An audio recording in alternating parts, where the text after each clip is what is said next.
In today's show, it's a very Merry Christmas, a Happy Holidays to everyone. I'm going to be previewing, just looking what to watch for in the Christmas Day games. Michael Bolton. Thanks, Josh. It's Michael Bolton here, and it's time for another episode of the Locked On Fantasy Basketball Podcast. Let's get to it. Let's get to it, indeed.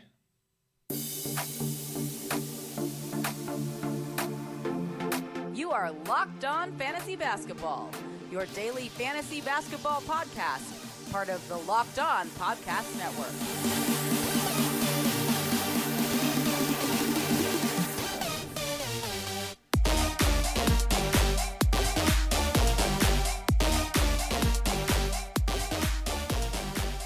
Hello and welcome to another episode of the Locked On Fantasy Basketball Podcast, brought to you by Basketball Monster. My name is Josh Lloyd and I am the lead fantasy analyst at basketballmonster.com and at Yahoo Sports Australia. And you can find me on Twitter as always at redrock_bball and on Instagram at Locked On Fantasy Basketball. Now normally I do these shows, but I don't release them as podcasts.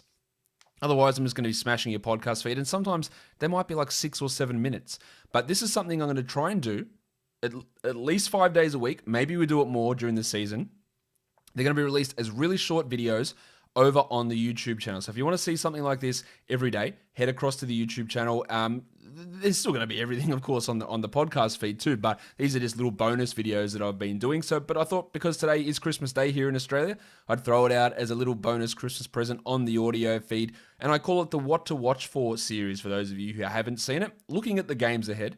What am I paying attention to? What am I digging in on? What is going to be important from a fantasy perspective? So let's talk about those games for Christmas.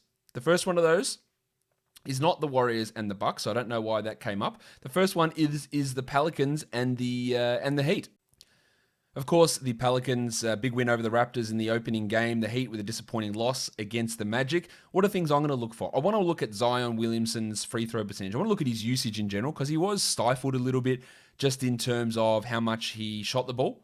He was 7 of 9 from the field against the Raptors, but his free throws, 1 of 4. Now he had that massive game in the preseason, 10 of 11, and then he's sucked since then. And that free throw percentage is going to have a real influence on what he does, especially in roto leagues, not so much in points leagues, but it also could impact how much he plays, especially down the stretch. I want to see Brandon Ingram as well, who was a monster. Can he continue that level of form? You'd have to suggest that he probably can to a degree, maybe not that level. I had some skepticism about Ingram heading into this season, but he was great. For the Heat, Kendrick Nunn was in the rotation ahead of Avery Bradley. That was somewhat of a surprise. Nunn wasn't good. He played only 8 minutes, and I wonder if he can keep that spot. It doesn't make much difference for fantasy, but you're dropping Kendrick Nunn. If you've got him in 12-team leagues, just the dream is over. The dream's been over for months, let's be honest, but you can move on from him. And I also want to see what happens with Precious Achiuwa because he was in the rotation ahead of Myers Leonard. Came in with some big energy early on, but then struggled a little bit and wasn't able to do too much after that, and he was in ahead of Myers Leonard. So let's see if that combination sticks, if him and Kelly Olynyk play together, and they continue to go with that Mo Harkless, Bam Adebayo front court, because that was an interesting wrinkle from Eric Spoelstra. The next game is the Warriors and the Bucks, and we want to see if the triangle Eric Pascal can do anything. He was dreadful against the Nets. Draymond Green is out. So will they give Pascal another start? Will they put Juan Toscano Anderson in there, who started the second half against the Nets? Pascal surely can't be as bad as he was in that opening game, but he goes from having to guard Kevin Durant to having to guard Giannis Antetokounmpo. Yeah, that's going to be pretty rough, I would imagine, for him. And I also want to see Andrew Wiggins because he was terrible. It looked like he'd never played basketball in his life. Shot selection was terrible. His confidence is destroyed. I don't ever think it's ever coming back to the full level that maybe he had in college. Not saying he can't be better than he was game one because he definitely will be.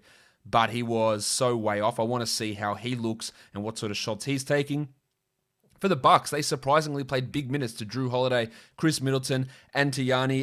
Will that continue? It probably won't because this is likely going to be a blowout, but those 37-38 minutes were a massive, massive... A surprise, to be sure, but a welcome one. Yes, it was absolutely a surprise, to be sure. So let's see if that continues. And we'll also see about the big fella, his free throw percentage. Giannis Antetokounmpo. Yanni was pretty good from the line until he missed that last free throw to lose the game for the Celtics. That's not fair on Yanni, but if he had hit it, they would have tied it up. But let's see how it goes. He's had some good moments in the preseason. He was over 70% again in that first game, so that's something we want to pay attention to. The Nets and the Celtics. Game 3 for Christmas. Jarrett Allen. In the end, his stat line looked pretty good, but he played a bunch of those minutes in garbage time. So if there's no garbage time in this Nets Celtics situation, how much does Allen play? Does he close the game for the Nets? Because at the end of 3 quarters against the Warriors, he played like 12 minutes. And then he, I think, had 9 minutes or so in that final quarter. How much does he play? How much does Jordan play? How much do they go without centers? And Karis LeVert was also dominating against the Warriors. Will he be able to have the highest usage on the team again? I have my doubts about that. Will he be as successful when KD and Kyrie are playing 25 minutes? That's one I want to watch. People are definitely clowning on me.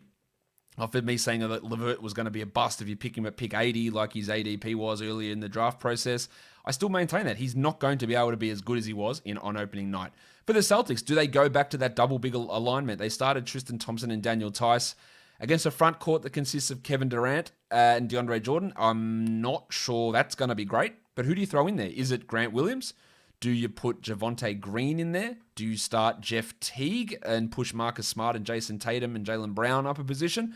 I don't know. That's going to be interesting. And I also want to watch Jason Tatum for his shot selection because it wasn't great on opening night. Yes, he did hit the big game, what ended up being a game winner at the end, but his shooting percentage was rough.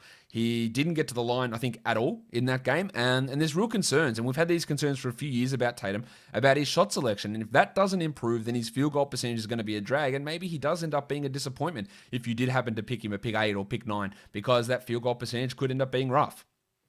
The Mavs-Lakers, I want to check out the Mavs center rotation. Dwight Powell barely played like 17, 18 minutes against the Suns. Willie Cauley-Stein played like 6 minutes. It was just a lot of Maxi Kleber at center, which is fine. There is, of course, no Kristaps Porzingis.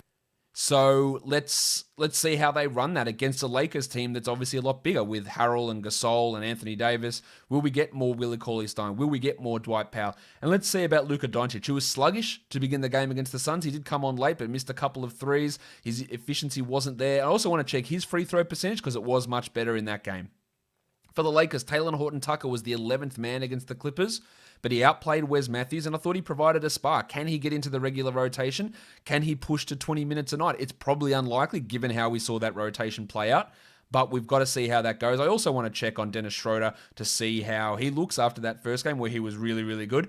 And the Gasol-Harrell split. Now, Gasol played 12 minutes in the opener. He had 5 fouls. Is 12 minutes going to be what he normally does? I would say not. Is it 20? Is it 24? Because the differences between him playing, say, 16 minutes, 20 minutes, or 24 has a big impact on Montrezl Harrell. Now, Gasol's not a 12-team league guy, but if he's playing 24 minutes a night, maybe Harrell's not a 12-team league guy as well. So I really want to see how that plays out.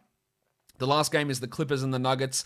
Let's see. We know Marcus Morris is out for the Clippers. Let's see what they do in the front court. I imagine Nick Batum starts again. He was racking up assists. He got rebounds. He got steals. There is some streamability there for him on that day.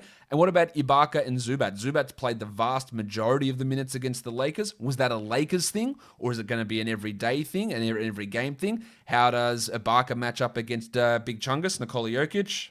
Big Chungus. I guess that's the question, isn't it? And then will Zubats match up better there? I want to see if that tilts again towards Zubats, then he becomes a must-add 12-team league guy. For the Nuggets, Michael Porter after Malone. He's honestly the sneakiest coach in the NBA. He's so tricky. He gets us all fooled, doesn't he, with his mind games and his 24-dimensional chess. He's just really got us on the ropes, and then he goes out and loses to the Kings. But he started Michael Porter Jr. over Will Barton. Porter was really, really good. Let's see how many minutes he ends up getting. So he only played about 30. And let's see how he looks. And let's see about Malone's new love child, PJ Dozier, who played ahead of Bol. We don't know if JaMychal Green's going to be ready for this game. If Green is in, does that mean Dozier's out? Or do they take Facu out of the rotation? I reckon it might be Facu because Malone does love him some Dozier. Dozier's not going to be a fantasy option, but it can impact some other guys for deeper leagues. So that's what I want to be looking for in that one. Now, I'm not going to do this in every one of these shows, but I'm going to give some quick tips of what I think is going to happen. I like the Nets at the -2 line. I like the Lakers to absolutely smash the Mavericks, to be honest. -6. I love that for the Lakers. The Clippers, that game was a pick'em and it has pushed out a little bit according to betonline.ag. to Clippers minus 2.5. Yesterday when I looked, that was -1. So that is really pushing out. So it is favoring the Clippers there. I think even at minus 2.5, there's value for the Clippers. The Warriors and the Bucks game, I've got that as going over the 223 or 233.5, which is what it was. Let me have a look at it. No, it's actually come down to 232. I like the over on that one. And then the Pelicans and the Heat, I like the Pelicans +6 here. You can get, or has that changed? What's coming to 4.5. Now, these odds are swinging wildly. I think the Pelicans are going to win this one outright, to be honest. But I would probably just take them at the +4.5 there. That'll do it for me today. I hope you guys enjoyed this little video, little show. Again, you'll find me do these little shows across on the YouTube channel, so go check me out over there. Subscribe, Apple Podcast, Google Podcast, Stitcher, Spotify, and on YouTube. Guys, we are done here. Have a Merry Christmas, a safe holidays. Stay safe. Enjoy your family. Enjoy your time, guys. We are done here. Thank you so much for listening, everyone. See ya.